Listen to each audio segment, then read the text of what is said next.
विद्यापीठाच्या अंतिम वर्गाच्या परीक्षा हा सध्या संपूर्ण देशभरामध्ये चर्चेचा विषय बनलेला आहे आणि त्याच्यावरून वाद प्रतिवाद होताना दिसत आहेत.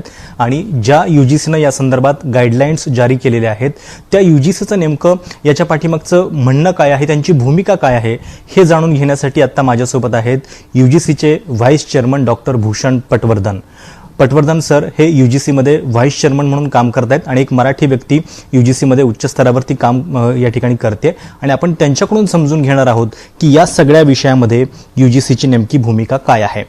सर, खूप खूप स्वागत नमस्कार या मुलाखतीमध्ये. आणि पहिल्यांदाच UGCकडून अशा पद्धतीची भूमिका या सगळ्या प्रकरणावरती येताना दिसते.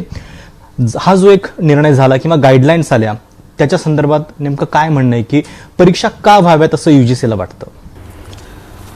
परीक्षा का व्हाव्यात हा काय मी UGCचा हा फक्त प्रश्न नाही आहे, हा पूर्ण शैक्षणिक अकॅडमिक प्रश्न आहे हा. आणि याच्यामध्ये कसं आहे की 29 एप्रिल रोजी आम्ही जी गाईडलाईन दिली त्याच्यामध्ये आम्ही स्पष्ट सांगितलेलं होतं की कोरोनाच्या काळामध्ये काय काय करायला पाहिजे. त्या गाईडलाईनमध्ये परीक्षेचा पण एक मुद्दा होता, शैक्षणिक सत्र कशी चालू करावीत, काय करावी, त्या संदर्भाने विस्तृत गाईडलाईन आम्ही 29 एप्रिल रोजी दिल्या होत्या. त्याच्यामध्ये आम्ही म्हटलं होतं की परीक्षेचा कालखंड कसा असावा, कशा प्रकारे घ्याव्यात, काय काळजी घ्यावी. आणि आज आम्ही ज्या 6 जुलैला ज्या गाईडलाईन्स दिल्या आहेत त्याची फक्त आम्ही रिवाईज गाईडलाईन केलेली आहे. म्हणजे एक असा समज आहे की 6 जुलैला UGCने हे सांगितले की परीक्षा घ्याव्यात, तसं नाहीये. 29 एप्रिलच्या गाईडलाईन मध्ये सुद्धा UGCने हेच म्हणलेलं होतं. त्यामुळे UGCची भूमिका आहे ती सातत्याने तीच आहे, परीक्षा घ्याव्यात. कारण शैक्षणिक लाईफ सायकलमध्ये परीक्षा हा एक खूप मोठा शेवटचा टप्पा आहे आणि त्याची पूर्तता केल्याशिवाय एखाद्याला पदवी देणं हे शैक्षणिक दृष्टिकोनातून योग्य नाहीये असं आमचं मत आहे. आणि जेव्हा मी म्हणतो UGCचं मत आहे त्यावेळेला मी स्वतः असं समजतो की UGC म्हणजे ही बिल्डिंग आपण जी बसलेलो आहे बहादूर शाह जफर मार्ग दिल्लीमधली, ती नाहीये. तर UGC म्हणजे हजाराच्या जवळपास असलेली विद्यापीठ आहेत, 40,000च्या वर असलेली महाविद्यालय आहेत, हजारो शिक्षक आहेत, व्हाईस चान्सलर्स आहेत, या सगळ्यांचा मिळून UGC होतो. त्यामुळे आमच्या निर्णय प्रक्रियेमध्ये याचं प्रतिबिंब असतं. आम्ही जेव्हा एखादा निर्णय घेतो तेव्हा तज्ज्ञांची समिती नेमतो, त्या तज्ज्ञांच्या समितीमध्ये कुलगुरू असतात. हे कुलगुरू विद्यापीठाच्या वेगवेगळ्या भूमिकांमधनं आलेले असतात, त्यांना त्याचा अनुभव असतो आणि हे वेगवेगळ्या भागातनं आलेले असतात, भारताच्या विविध राज्यांमधनं आलेले असतात. त्यामुळे भारतामध्ये असलेल्या सगळ्या अडचणींचं प्रतिबिंब त्यांच्यामधनं येत असतं. या सगळ्याचा सारासार विचार करून हा घेतलेला निर्णय असतो. आणि या निर्णयावरती एक आणखीन आपल्याला अजून असं मी सांगेन की UGCच्या गाईडलाईन आपण जरी म्हणत असलो ना तरी सुद्धा 2003 सालची आमची रेग्युलेशन जर आपण बघितली तर त्याच्यामध्ये असं स्पष्ट म्हणलेलं आहे की युनिव्हर्सिटीज वरती ही गाईडलाईन बंधनकारक आहे. अच्छा, म्हणजे हा एक खूप संभ्रमाचा विषय होता की जेव्हा UGCच्या या गाईडलाईन्स आल्या त्याच्या आधीच देशातल्या 7 राज्यांनी परीक्षा रद्द करण्याचा निर्णय घेतलेला होता. तर UGCच्या या गाईडलाईन्सचा नेमका परिणाम काय होणार, त्या बंधनकारक आहेत की नाहीत, तर काय त्याच्या संदर्भातलं तुमचं मत? नाही, माझं असं मत आहे की आमची रेग्युलेशन क्लिअर आहे. 2003 सालची रेग्युलेशन जी आहेत ती आपण जर बघितली तर त्याच्यामध्ये शॅल हा शब्द वापरलेला आहे. विद्यापीठांनी UGCच्या गाईडलाईन त्यांच्यावरती बंधनकारक आहेत. त्यामुळे या गाईडलाईन जेव्हा 29 एप्रिलला आम्ही रिलीज केल्या ना त्याच्यानंतर आमची अशी अपेक्षा होती की वेगवेगळ्या विद्यापीठांनी या विद्यापीठांच्या मार्फत होणाऱ्या परीक्षांची तयारी लगेच सुरू करावी. आणि ती जर सुरू झाली असती आणि अनेक विद्यापीठांनी घेतलेल्या आहेत परीक्षा, मला आपल्याला सांगायला पाहिजे की अनेक विद्यापीठांनी या परीक्षा घेतलेल्या आहेत, अनेक विद्यापीठांनी त्यांची टाइम टेबल सुद्धा जाहीर केलेली आहेत, म्हणजे त्यांची तयारी पण झालेली आहे. पण दरम्यानच्या काळामध्ये संभ्रमाची अवस्था निर्माण झालेली आहे, ही दुर्दैवी आहे मला वाटतं. म्हणजे विद्यार्थ्यांना संभ्रमात टाकायच्या ऐवजी आपल्याला मला वाटतं की त्यांना योग्य ते मार्गदर्शन करणं हे शिक्षण क्षेत्रातल्या लोकांचं मूळ कर्तव्य आहे आणि ते आपण करायला पाहिजे. कारण या विद्यार्थ्यांना आज हा मार्ग जरी सोपा वाटत असेल म्हणून त्यांना तो हवासा सुद्धा वाटत असेल तरी सुद्धा त्यांच्या दूरगामी भविष्याच्या दृष्टिकोनातनं तो योग्य नाही असं जर आपल्याला आज कळत असेल तर ते आपण त्यांना समजावून सांगायला पाहिजे. कारण आज त्याच्या मार्कलिस्टवरती नुसता पास म्हणून जर शिक्का आला तर एखादा मेरिटमधला विद्यार्थी आहे, डिस्टिंक्शन मिळवायची क्षमता असलेला विद्यार्थी आहे, त्या विद्यार्थ्याने पास म्हणून घेऊन त्याची मार्कलिस्ट का जावं, हा पण मुद्दा आहे. आणि पुढे 5 वर्षानंतर 10 वर्षानंतर ज्या वेळेला तो त्याच्या करिअर प्रोग्रेशनचा विचार करेल त्यावेळेला ही मार्कलिस्ट जेव्हा एखाद्याच्या समोर जाईल इव्हॅल्युएशन मध्ये नोकरी मिळवताना त्यावेळेला कशी परिस्थिती. आज मला आपणच सांगा की MBBS झालेला विद्यार्थी यावर्षी परीक्षा न देता जर MBBS डॉक्टर झाला तर आपण त्याच्याकडे जाताना विचार करू का नाही करणार? किंवा इंजिनियरनी पूल बांधला त्या पुलावरनं जावं का नाही हा आपल्या मनामध्ये विचार येणार ना. इंजिनियर परीक्षा न घेता तुम्ही कसं काय त्याला हे करणार? आणि अंतिम परीक्षा जी आहे ना, अंतिम परीक्षेमध्ये कसं असतं की ती जी काय 3 वर्षाचा 4 वर्षाचा 5 वर्षाचा कालखंड असतो त्या कालखंडामध्ये त्या विषयाचं पूर्ण ज्ञान त्याला मिळाले की नाही याची एक अंतिम परीक्षा असते. ती अंतिम परीक्षा म्हणजे फक्त ते बाहेर त्याला त्या डिग्रीला तो पात्र आहे याचं प्रमाणपत्र दिल्यासारखं असतं. त्यामुळे ती परीक्षाच न घेता त्याला अशा प्रकारचं प्रमाणपत्र घेणं शैक्षणिक दृष्ट्या योग्य नाही असं आमचं मत आहे. सर, तुम्ही आता म्हणालात की हा UGCचा जो स्टँड आहे तो अगदी पहिल्यापासूनचा आहे, एप्रिल महिन्यापासूनचाच तो स्टँड आहे. पण मग त्याच्यानंतर जवळपास 3 महिने झाले, त्याच्या मध्यंतरी एक विशेष समिती सुद्धा नेमण्यात आली या संदर्भातल्या निर्णयासाठी. तर याच्यामुळे मग संभ्रम वाढत गेला का? कारण दरम्यानच्या काळात अनेक राज्यांनी वेगळे निर्णय घेतले. जर UGCनं तेव्हापासूनच हा स्टँड कायम ठेवला असता तर कदाचित हा गोंधळ झाला नसता. नाही, पण UGCने तेव्हापासूनच स्टँड कायम ठेवलेला आहे. UGCने 29 एप्रिल नंतर आपला स्टँड कधीच बदलला नाहीये. आता आम्ही काही प्रत्येक ठिकाणी जाऊन सांगत नाही की आमची 29 एप्रिलची गाईडलाईन आहे ती तुम्ही पाळा म्हणून. एकदा UGCने गाईडलाईन रिलीज केल्या की त्याची अंमलबजावणी करणं हे सगळ्या विद्यापीठांचं काम आहे. आणि ते काही विद्यापीठांनी केलं, काही विद्यापीठांनी केलं नाही, कारण त्यांना काही स्तरावरती राज्यस्तरावरती त्यांना काही अडचणी आल्या असतील त्याच्यामुळे ते करू शकलेले नाहीत. आणि आपल्याला माहिती आहे की शिक्षण हा भाग राज्य आणि केंद्र सरकारांच्या दोघांच्याही अखत्यारीतला आहे. त्यामुळे काही राज्य स्तरावरती राज्य शासनाने चालवलेल्या विद्यापीठांमध्ये काही ठिकाणी अडचणी आल्या असतील. पण हा जो आपण संदेश देतो ना विद्यार्थ्यांना, हा काय आहे हा माझ्या दृष्टीने जास्ती महत्वाचा आहे. आपण विद्यार्थ्यांना अशा प्रकारचा संदेश देणं की नाही तुम्हाला कुठली इव्हॅल्युएशन न होता तुम्ही पास होऊन तुम्ही डिग्री घेऊन जाऊ शकता. आणि मी काही अर्थाने करोनाशी संबंधित सुद्धा आहे. आपल्याला माहिती आहे आयुष मिनिस्ट्रीचा टास्क फोर्स सुद्धा मी करतोय. त्यामुळे याच्याबद्दल काय चालू आहे, आज करोनाचं काय होईल याची आपल्याला खरोखरच माहिती आहे का? तर उत्तर नाहीये. आज आपण म्हणतोय की ही आत्ता परीक्षा घेऊ नका, आता 6 महिन्यानंतर काय परिस्थिती येईल याची आपल्याला आज माहिती आहे का? काही माहिती नाही आपल्याला. निश्चितपणे कोणी काही सांगू शकत नाही. कारण त्याच्यामुळे तुम्ही आणि आम्ही दोघांनी मिळून जशी परिस्थिती उलगडत जाईल तसे तसे ते निर्णय घ्यायला पाहिजेत. आणि ना की याचं संभ्रमाचं वातावरण तयार करून विद्यार्थ्यांना आणखीन गोंधळात टाकायचं काम करायला पाहिजे.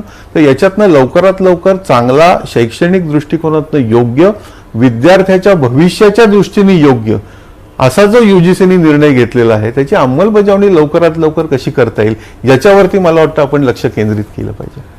सर, पण ज्या राज्यांनी परीक्षा रद्द करण्याचे निर्णय घेतलेले आहेत त्यांचं म्हणणं आहे की सप्टेंबरपर्यंत आता आम्हाला परीक्षा घेणं शक्य नाहीये आणि विद्यार्थ्यांच्या सुरक्षेचा, आरोग्याचा प्रश्न आहे, त्यामुळे आम्हाला हा निर्णय घ्यावा लागतोय.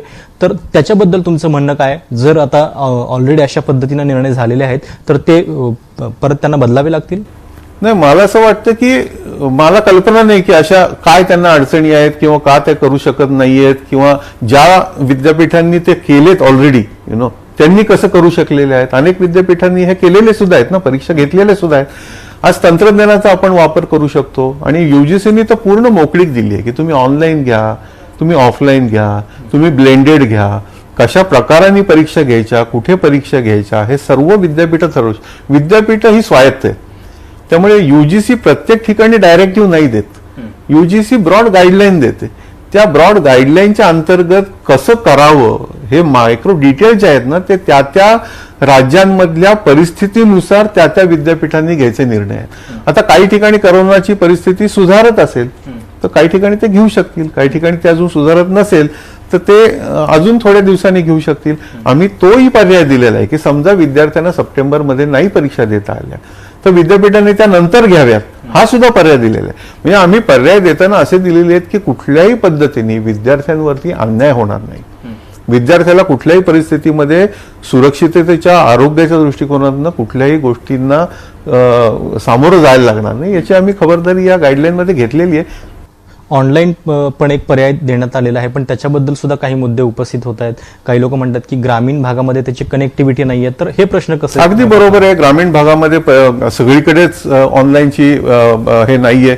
पण आता आपण बघतोय की अनेक राज्यांकडनं सुद्धा आमच्याकडे मागण्या येत आहेत की आमच्या विद्यापीठांमध्ये आम्हाला ऑनलाईन कोर्सेस सुरू करायचे. ऑनलाईनचा वापर आपल्याला हा शिक्षणामध्ये वाढवायला लागणार आहे, त्याची तयारी करायला लागेल आपल्याला.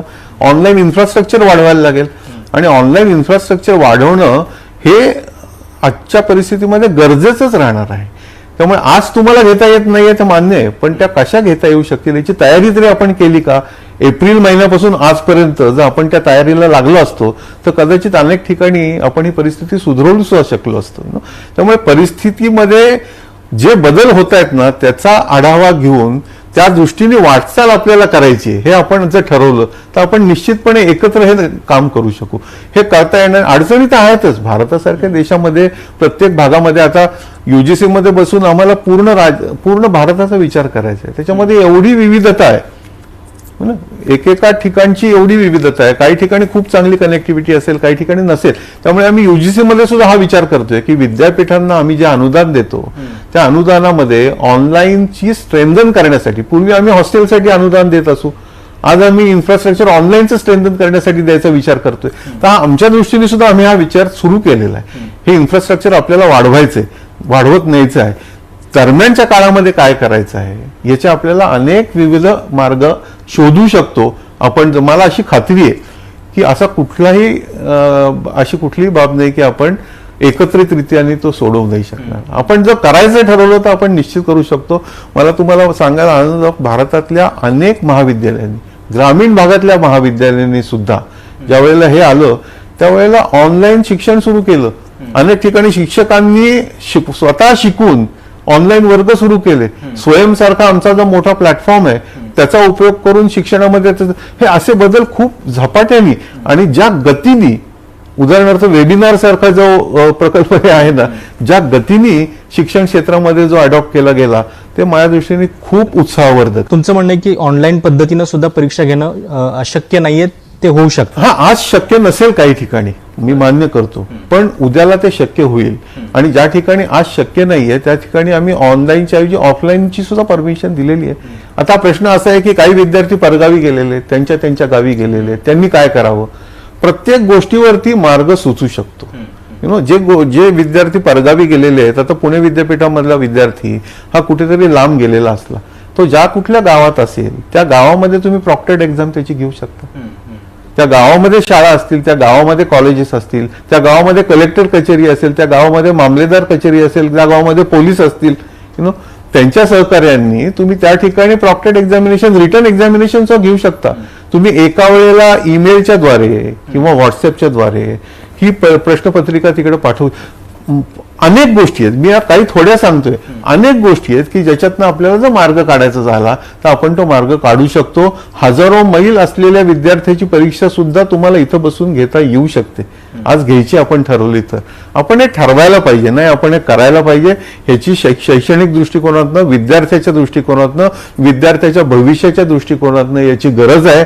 हे एकदा आपण सगळ्यांनी मान्य केलं ना तर मग एकत्रित रीतीने आपण करू शकू. पण जेव्हा परीक्षा व्हायला पाहिजेत अशा पद्धतीच्या गाईडलाईन्स आल्या युजीसीच्या, त्याच्यानंतर काही प्रतिक्रिया अशा पण यायला लागल्या की मग परीक्षेच्या दरम्यान जर कोरोनाचा संसर्ग झाला तर त्याला युजीसी जबाबदार राहणार आहे का, ते जबाबदारी घेणार आहेत का? नाही, युजीसीनी जबाबदारी घ्यायचा याच्यामध्ये प्रश्न येत नाही. मला वाटतं प्रश्न माझ्या दृष्टीने योग्य नाही आहेत. आता उदाहरणार्थ आपण दुकानं चालू करतोय, लॉकडाऊनच्या ऐवजी अनलॉकची आपण घोषणा करतोय. आपण दारूची दुकानं चालू केली सगळ्यात अगोदर. ही जेव्हा आपण दुकानं चालू करतो त्यावेळेला आपण हे प्रश्न विचारले का? कोरोनाची लागण ही कोणाला होऊ शकते, आपण सर्व खबरदारी घ्यायला पाहिजे. आता तुम्ही आणि मी बसलो, आपण फिजिकल डिस्टन्स ठेवून बसलेलो आहे. आपण एकमेकांच्या बोलताना आपण मास्क वापर करतो. ही फिजिकल डिस्टन्स, सॅनिटायझर आपण इथे ठेवलेलं आहे. आपण त्याचा ही जी फिजिकल, आणि मिनिस्ट्री ऑफ होम अफेअर्सनी पूर्ण गाईडलाईन याच्या संबंधात दिलेले आहेत, प्रोटोकॉल दिलेले आहेत, त्यांनी रिलीज केलेले आहेत की अशा प्रकारच्या परीक्षा घ्यायच्या तर काय प्रोटोकॉल तुम्हाला फॉलो करायला पाहिजे. आता छोट्या छोट्या गोष्टी प्रत्येक सांगायला आम्ही येणार नाही ना. ब्रॉड गाईडलाईन आपल्याला दिलेल्या आहेत, त्या दृष्टिकोनातनं वेळ न घालवता मला वाटतं की विद्यार्थ्यांशी संवाद करून विद्यार्थ्यांची मानसिकता आपल्याला त्यांना समजावून सांगून की बाबा हे तुमच्याच भविष्याच्या दृष्टिकोनातून आवश्यक आहे. आपण सगळ्यांनी मिळून हे करायला पाहिजे. सर, काही विद्यार्थ्यांच्या प्रतिक्रिया अशा पण होत्या की म्हणजे राज्याचा निर्णय एका बाजूला, युजीसीचं म्हणणं दुसऱ्या बाजूला, आणि याच्यामध्ये विद्यार्थी भरडले जात आहेत. त्यांना समोर चित्र निश्चित दिसत नाहीये की परीक्षा होणार आहे की नाही होणार आहे. किमान एक युनिफॉर्मिटी असावी निर्णयामध्ये, असं त्यांचं म्हणणं आहे. मी स्वतः 100% विद्यार्थ्यांच्या बाजूनी आहे, मी तुम्हाला सांगतो. कारण मी स्वतः जर विद्यार्थी असतो ना, तर मला सुद्धा एक खूप गोंधळाची परिस्थिती झाली असते की मी काय करायचंय. माझी परीक्षा द्यायची तयारी आहे, पण एकदा तुम्ही सांगताय द्या, एकदा सांगताय घेऊ नका, हे काय. पण ही तुम्हाला असं वाटतं की विद्यार्थी बहुतांश परीक्षेच्या बाजूने आहेत? कारण मला असं वाटतंय ज्या ज्या विद्यार्थ्यांशी मी बोललोय ना, जेव्हा त्यांच्याशी मी बोललोय तेव्हा सुरुवातीला ते म्हणतात नाही नाही जाऊ देत, आम्हाला पास करतायत ना, आमची काय तयारी आहे, आम्हाला चांगलं आहे. पण जेव्हा तुम्ही त्यांच्याशी संवाद साधता, आजची सकाळची परिस्थिती मी तुम्हाला सांगतो, एका तरुण विद्यार्थिनी बरोबर मी संवाद केला, तेव्हा तिने मला सांगितलं की नाही काका, मी तुम्ही म्हणताय हे खरं आहे, आम्हाला सुद्धा वाटतं की सोपी पद्धती जाऊ दे, आम्ही पास होऊन गेलो तर, पण पुढे काय होणार. आमचं तर म्हणणं आहे सगळ्यांच्या परीक्षा घ्या, असं तिचं म्हणणं होतं की नाही सगळ्यांच्या घ्या तुम्ही, मग आमचीच फक्त फायनल इयरची का घेता, सगळ्यांच्या घ्या. पण सगळ्यांच्या घेणं हे प्रॅक्टिकल नसेल किंवा सगळ्यांच्या घेणं शक्य नसेल, तर हा आपण जो व्हाया मीडिया काढलेला आहे, कमीत कमी एंड एक्झामिनेशन्स तरी तुम्ही घ्या. तर मला वाटतं तो योग्य आहे, तो सगळ्यांनी हे करायला पाहिजे. आणि विद्यापीठांच्या बाबतीमध्ये कसं आहे की विद्यापीठांना जी स्वायत्तता दिलेली आहे त्याचा पुरेपूर उपयोग कुलगुरूंनी जर केला ना, तर युजीसीच्या गाईडलाईन या परिपूर्ण आहेत. त्याच्या अंतर्गत त्यांना याच्याशी नक्की यशस्वीरितीने याच्यातनं मार्ग काढता येऊ शकेल. आणि उद्या काय होईल, सप्टेंबरमध्ये सुद्धा आम्ही घेऊ शकू का नाही, ही प्रेडिक्शन करणं आज मला वाटतं ती करायची ऐवजी आपण हे आज कसं करता येईल याच्यावरती अगदी जर विचार केंद्रित केला, पुढे परिस्थिती येईल त्यावेळेला मी तुम्हाला म्हटलं जशी उलगडत जाईल परिस्थिती, त्यावेळेला परत आपण विचार करू. जेव्हा हा निर्णय घेतला गेला त्याच्या आधी एक म्हणजे विशेष समिती सुद्धा नेमण्यात आलेली होती. तर जेव्हा या समितीची रचना झाली तेव्हा असं बोललं जात होतं की कदाचित परीक्षा रद्द करण्यासंदर्भातलाच विचार करण्यासाठी ही समिती नेमली गेली आहे. त्याच्यामुळे पण थोडासा गोंधळ वाढला, कारण जर एप्रिलपासूनच युजीसीचा हा स्टँड होता तर मग समितीची स्थापना नेमकी कशासाठी झाली होती? नाही, समितीची स्थापना याच्यासाठी झाली की काही विद्यापीठांनी आम्हाला कळवलं की ही जी काय आत्ताची तुमची डेडलाईन आहे जुलैची, जी मार्गदर्शक तत्वामध्ये, ती काही ठिकाणी आम्हाला ती प्रॅक्टिकल दिसत नाही, कारण आमच्या इथली परिस्थिती तशी आहे. त्यामुळे जुलैची गाईडलाईन तुम्ही तर ती त्याच्यासाठी पुनर्विचार करण्यासाठी हे केलेली. किंवा बॅकलॉगचे विद्यार्थी आहेत, एटीकेटीचे विद्यार्थी आहेत, त्याच्यामध्ये पूर्वीच्या गाईडलाईनमध्ये तेवढी स्पष्टता नसेल तर ती द्यायचीसाठी म्हणून या नवीन गाईडलाईनमध्ये आम्ही ती संपूर्ण स्पष्टता. त्यामुळे या नवीन गाईडलाईन या रिवाइज गाईडलाईन्स आहेत, या नवीन गाईडलाईन नाही आहेत. गाईडलाईन 29 एप्रिल रोजी दिलेल्या आहेत आणि त्याच्यानंतर युजीसीनी कधीही याच्यामध्ये युजीसीनी कधीही कन्फ्युजन क्रिएट केलेली नाहीये. ज्यांनी कन्फ्युजन क्रिएट केलेली आहे त्यांनी त्याचा विचार करायला पाहिजे की आपण हे कशासाठी करतोय आणि करू नये त्यांनी. सर, परीक्षा व्हाव्यात हा मुद्दा बरोबर आहे, पण कोरोनाचं जे सगळं संकट आहे ते बघता त्या खूप पुढे पण जात आहेत, कारण ज्या पद्धतीचं प्रत्येक राज्यामध्ये वेगवेगळी स्थिती आहे ते बघता. अशा स्थितीमध्ये नवीन पुढचं शैक्षणिक वर्ष सुरू करणं आणि मग परीक्षा घ्यायच्यात म्हणून त्या किती लांबपर्यंत आपण नेणार, हा पण एक प्रश्न आहे, कारण विद्यार्थ्यांच्या इतर अडचणी पण आहेत. तर त्याच्या संदर्भात काय म्हणणं आहे तुमचं? नाही, त्याच्यावरती आम्ही विचार करतोय. कारण आता युजीसी मध्ये आम्ही असा सुद्धा विचार करतोय की बऱ्याचशा ठिकाणून आम्हाला विद्यार्थ्यांच्या आणि विद्यापीठांकडनं सुद्धा अशा विचारणा होत आहेत की आता शैक्षणिक सत्राची सुद्धा जी आम्ही गाईडलाईन मध्ये जी कॅलेंडर दिलेलं आहे त्याचा सुद्धा आम्ही काय विचार करू ना की या अकॅडमिक सत्र केव्हा पुढचं सुरू करता येईल, प्रॅक्टिकल रीतीने कसं करता येईल. आणि एका विशिष्ट कालखंडामध्ये जरी याच्यामध्ये अनियमितता किंवा अनइव्हननेस किंवा युनिफॉर्मिटी नसेल समजा, तर ती एका स्टेज नंतर स्मूथली सिमलेसली आपण त्या युनिफॉर्मिटीकडे कसं जाता येईल आपल्याला, या दृष्टीने सुद्धा आम्ही त्याच्यावरती विचार करतोय. तर मला सांगण्याची सगळ्यांना विनंती अशी आहे की युजीसीला आपण आयसोलेट करू नका. युजीसी ही सगळ्या विद्यापीठांची मिळून बनलेली आहे. युजीसीच्या समित्यांमध्ये सगळ्या विद्यापीठांचे प्रतिनिधी असतात. आता तर आम्ही इंडस्ट्रीचे सुद्धा प्रतिनिधी घेतले होते, या एक्सपर्ट कमिटीमध्ये इंडस्ट्रीचे सुद्धा प्रतिनिधी घेतलेले होते. त्यामुळे चर्चा सगळ्यांशी करून आम्ही निर्णय घेतोय. कारण मी असं ऐकलं की आमच्याशी चर्चाच युजीसीने केली नाही, असं नसतं. युजीसीने सगळ्यांशी चर्चा केलेली आहे, सगळ्यांशी चर्चा करून हा निर्णय घेतलेला आहे. पण युजीसीसाठी विद्यापीठ हे आमची मुख्य आहेत ना. आम्ही सगळे चर्चा कोणाशी करणार, आम्ही तर विद्यापीठांशी करणार, कुलगुरूंशी करणार.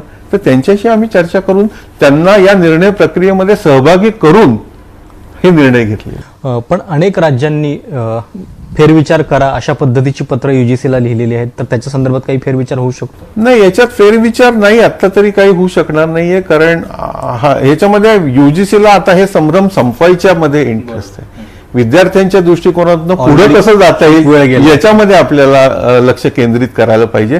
आणि पुढे काहीतरी अडचणी येतील या अँटिसिपेट करून आजच आपण हातपाय घालून नाही बसून चालणार ना. आपल्या थोडक्यात निर्णय राज्यांना बदलावे लागतील, म्हणजे त्याच्या संदर्भातली स्थिती काय? कारण समवर्ती सूचीतला विषय आहे. नाही, मला असं वाटतं की राज्यांमधली जी काही अभिमत विद्यापीठं आहेत किंवा जी काही केंद्रीय विद्यापीठं आहेत त्यांच्या बाबतीत हा प्रश्नच नाहीये. कारण युजीसीच्या गाईडलाईन म्हणजे त्यांच्या बाबतीमध्ये हे रेग्युलेशन असते, त्यामुळे त्यांना तर हे करायलाच लागेल, याच्याबद्दल काही प्रश्न नाही. आता काही राज्यांमध्ये राज्य सरकारांनी काही निर्णय जे घेतलेले असतील त्यांना त्याचा पुनर्विचार कसा करायचा त्याचा त्यांनी विचार करायचा. राज्याच्या विद्यापीठांसंदर्भात ते करू शकतील, तिथे करू शकतील. राज्याच्या विद्यापीठांमध्ये युजीसीच्या गाईडलाईन तर दिलेल्या आहेत आम्ही. आता त्यांना जर त्या करायच्या आहेत किंवा नाही करायच्या आहेत त्यांनी त्यांचं काय म्हणणं आहे ते सांगायला पाहिजे. कारण मी तुम्हाला सांगितलं त्याप्रमाणे 2003च्या रेग्युलेशन प्रमाणे युजीसीच्या गाईडलाईन या सगळ्याच विद्यापीठांवरती बंधनकारक आहेत. आणि राज्यांमधल्या विद्यापीठांमध्ये कसं असतं की राज्यांमधल्या विद्यापीठांचे प्रमुख राज्यपाल असतात, त्यामुळे राज्यपालांनी याच्याबद्दल कुलगुरूंना निर्देश देणं आवश्यक आहे आणि ते दिले सुद्धा असतील. आता मला या सगळ्याची कल्पना नाही वेगवेगळ्या, कारण इथं बसून सगळ्या राज्यांचा एकत्रित मला आढावा घेऊन त्या दृष्टीने सांगणं अवघड आहे. पण मी असंही ऐकलं की याच्यामध्ये काही कोर्ट केसेस सुद्धा झालेल्या आहेत, हायकोर्टामध्ये सुद्धा केसेस झालेल्या आहेत, इथं सुद्धा दिल्लीमध्ये सुद्धा काही केसेस झाले आहेत. युजीसी त्याच्यामध्ये पार्टी आहे, त्यामुळे या सगळ्या गोष्टी न्यायालयात तर होतीलच. त्यांचा जो काही इंटरप्रिटेशनचा भाग असेल की युजीसी गाईडलाईन बंधन करत आहेत का नाही, हा कायदेशीर दृष्टीने एका बाजूने होत राहील. पण माझं पुन्हा हेच शेवटचं म्हणणं आहे की याच्यामध्ये आपण अडकून न राहता विद्यार्थ्यांच्या हिताच्या दृष्टिकोनातून आपण इथनं पुढं कसं व्यवस्थित जायचं आणि विद्यार्थ्याला त्याच्या भविष्यामध्ये शिक्षण त्यांनी जे घेतलेलं आहे त्याचा पुरेपूर उपयोग करून त्याला त्याचं भविष्य कसं घडवता येईल आणि त्याच्यामध्ये त्याला हा करोना विद्यार्थी म्हणून त्याला हिणवलं जाणार नाही याची काळजी आपण घ्यायला पाहिजे. आज ती सगळ्यांवरती आपल्या जबाबदारी.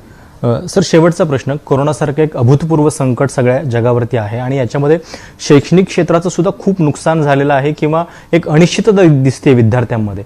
तर एक युजीसीमध्ये काम करताना तुम्हाला काय दिसतंय शिक्षण क्षेत्राचं या सगळ्या काळातलं भविष्य आणि युजीसी त्यासाठी नेमकं काय करते? मला वाटतं की ज्याला आपण डिसरप्शन म्हणतो तसं करोनानी येत आहे आणि याच्यामध्ये मला एक चांगली संधी सुद्धा दिसते बदलाची. शिक्षणामध्ये आमूलाग्र बदल करायला पाहिजेत याबद्दल आपण अनेक वर्ष बोलतोय, ती करायची ही संधी आहे. मला वाटतं पुढचं जे शिक्षण आहे ना हे ब्लेंडेड असणार आहे. आज आपण सगळ्या गोष्टी फक्त क्लासरूम मध्ये जे शिकवलं जातं ते शिक्षण असं मानतो. मला वाटतं शिक्षण हे समाजामध्ये सुद्धा होतं, शिक्षण हे घरामध्ये सुद्धा होतं.